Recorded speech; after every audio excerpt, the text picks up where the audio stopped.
Wedding season चाहिँ एकदमै सुरु भइसकेको छ गाइज। 1 महिना मात्रै बाँकी छ वेडिङ सिजन आउन चाहिँ। यो सिजनको लागि चाहिँ दिस इज पिआर तपाईँहरूलाई गाइड गर्न आइसकेको छ गाइज। तपाईँहरूले चाहिँ यो वेडिङ सिजनमा के कुरामा ध्यान पुर्याउनु भयो भने आफ्नो फोटोग्राफी अनि सिनेमेटोग्राफी एकदमै बेटर बनाउन सक्नुहुन्छ। त्यसका लागि यो भिडियो पुरै हेर्नुहोस्। बिगिनर्सहरूलाई चाहिँ एकदमै राम्रो र प्रोफेसनलहरूलाई पनि म केही कुराहरू तपाईँहरूलाई भन्नेछु, त्यो चाहिँ एकदमै माइन्डमा लिनु होला गाइज। अनि मात्रै तपाईँको वेडिङ सिजन बवाल जानेछ। वेडिङ सिजनमा चाहिँ हामीलाई चाहिँ के प्रब्लमहरू हुन्छ, प्रब्लमबाट सुरु गरौँ न हामी। वेडिङ सिजनमा प्रब्लम सुरु हुनु भनेको क्लाइन्टले बुकिङ गर्दाखेरि चाहिँ जस्तो एक्सपेक्टेसन राखेको हुन्छ त्यो अनुसारको भिडियो चाहिँ फोटो चाहिँ हामीले डेलिभरी गर्न नसक्नु हो। त्यो के कारणले हुन्छ? त्यो हाम्रो कमजोरीको कारणले हुँदैन गाइज। बिगिनर्सहरूले यो कुराहरू ध्यान दिनुपर्ने छ र प्रोफेसनलहरूलाई चाहिँ म भन्दैछु भिडियो फोटो चाहिँ हाम्रो कारणले कहिले बिग्रिँदैन। 101% दिन्छौँ हामी चाहिँ।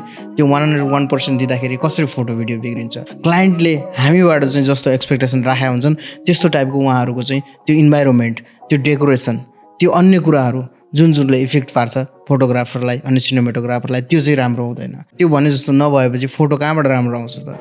तपाईँको भिडियो कहाँबाट राम्रो आउँछ? त्यो चाहिँ बुकिङ गर्दाखेरि नै चाहिँ क्लाइन्टलाई तपाईँहरूले चाहिँ भन्नुपर्ने हुन्छ। यो चाहिँ पहिलो कुरा। त्यति एक्सपेक्टेसन राख्नुहुन्छ भने त्यस्तै टाइपको तपाईँहरूले डेकोरेसन अन्य त्यस्तै टाइपको चाहिँ त्यो वातावरण त्यस्तै टाइपको चाहिँ पार्टी प्यालेस अथवा त्यो इभेन्ट हुने ठाउँ चाहिँ तपाईँहरूले चुज गर्नुहोस् भन्नुपर्छ कि। क्लाइन्टहरूले चाहिँ डेकोरेसन चाहिँ बवालै गरे हुनुपर्छ कि, अनि मात्रै फोटो बवाल आउँछ कि। तपाईँहरूले चाहिँ रिल्समा देख्नुहुन्छ बलिउड हलिउडको सेलिब्रिटीहरूले चाहिँ खिचेको फोटो भिडियोहरू आएर हामीलाई देखाउनुहुन्छ कति म्यानेज तरिकाले त्यो वेडिङहरू चाहिँ क्याप्चर गरिएको हुन्छ। त्यो कुरा चाहिँ त्योभन्दा बिहाइन्ड द सिनहरू गाइज, त्यो चाहिँ तपाईँले चाहिँ सम्झाउन सक्नुपर्छ आफ्नो क्लाइन्टलाई। क्लाइन्टलाई हामीले के भन्नु पऱ्यो?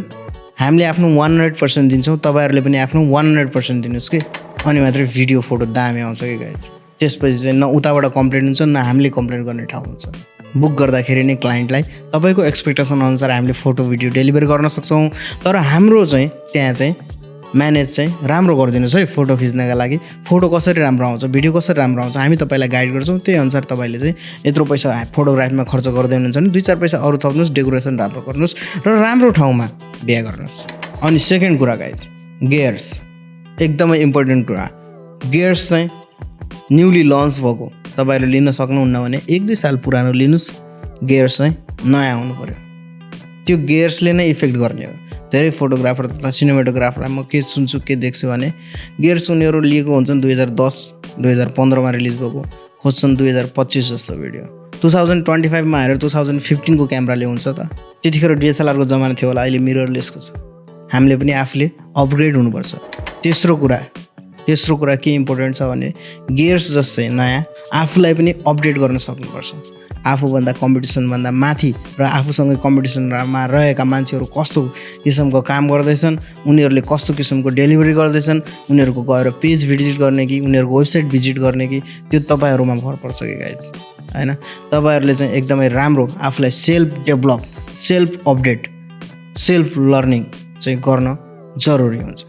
तपाईँहरूले गियर सँगसँगै आफूलाई पनि अपडेट गर्नुभयो भने अझै दामी काम हुन्छ। चौथो नम्बरमा म के कुराहरू भन्न चाहन्छु, प्रोफेसनल फ्रिलान्सर। तपाईँहरूले चाहिँ एक्लैले आफैले सबै काम गर्न सक्नुहुन्न र सबैसँग राम्रो टिम हुँदैन। सबैले चाहिँ फ्रिलान्सिङ हायर गर्नुपर्ने हुन्छ। त्यस्तो टाइममा चाहिँ फ्रिलान्सिङले योभन्दा अगाडि कस्तो काम गरेको थियो र अब कस्तो काम गर्न सक्छ त्यो तपाईँहरूले नहेरिकन चाहिँ तपाईँहरूले चाहिँ हायर गर्नुभयो भने त्यो काम अवश्य नै बिग्रिन्छ। त्यहाँ चाहिँ तपाईँको नै दोष हुन्छ, त्यो फ्रिलान्सरको दोष हुँदैन। उसले चाहिँ आफ्नो अनुसारको काम दिने हो। उसको पास्टको काम नहेरिकन तपाईँले फ्रिलान्सिङ हायर गर्नुभयो भनेपछि त्यो काम 100% बिग्रिन्छ। त्यही भएर फ्रिलान्सिङ हायर गर्दा पास्टको कामहरू चाहिँ हेर्नुहोस्, चाहिएको जस्तो त्यो फ्रिलान्सरले डेलिभर गर्न सक्छ कि सक्दैन त्यहाँ ध्यान दिनुहोस्। त्यसपछि तपाईँको काम अझै राम्रो हुन्छ। 5औँमा चाहिँ के हुन्छ, वेडिङ प्रोग्रामहरू। वेडिङ चाहिँ स्टेप बाई स्टेप अगाडि बढ्दै जान्छ।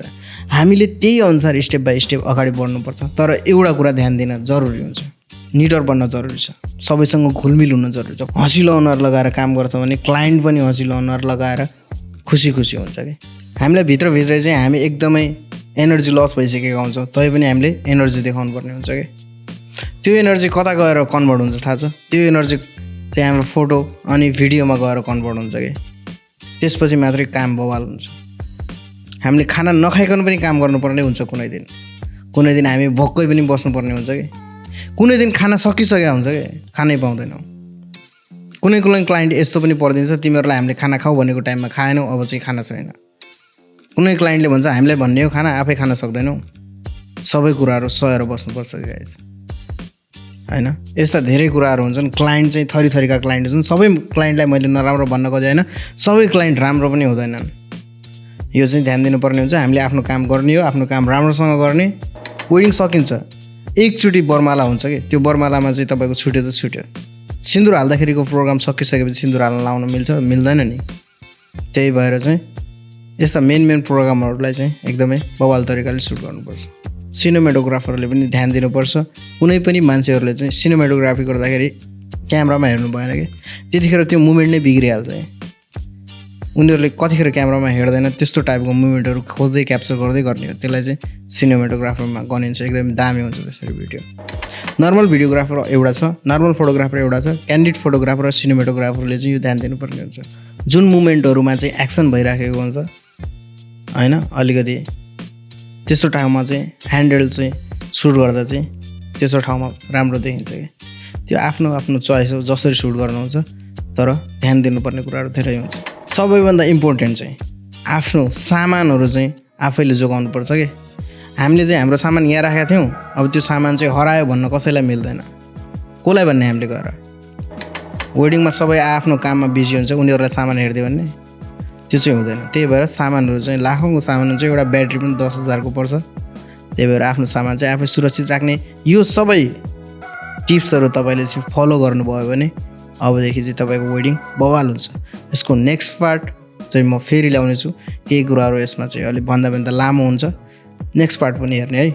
ल अहिलेको लागि चाहिँ म यहीँ छुट्टिन्छु, ऱ्यापअप गर्छु यो भिडियोलाई। अर्को भिडियो पनि हेर्नुहोस् है।